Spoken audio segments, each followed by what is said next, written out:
De Seguridad y Justicia le informamos que en la delegación Tláhuac durante la madrugada de hoy 3 sujetos fueron detenidos por posesión de armas y de drogas.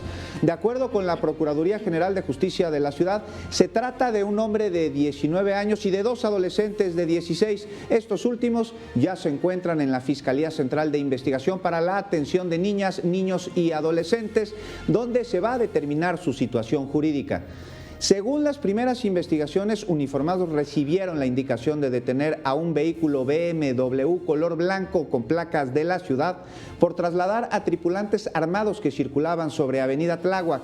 Tras una persecución y un enfrentamiento, los agentes lograron la captura. En la revisión a los inculpados se les aseguraron un arma larga AK-47 calibre 7.62 milímetros con 67 cartuchos, otra tipo Colt calibre 45 con 2 cartuchos, así como hierba verde, hierba con las características de la marihuana.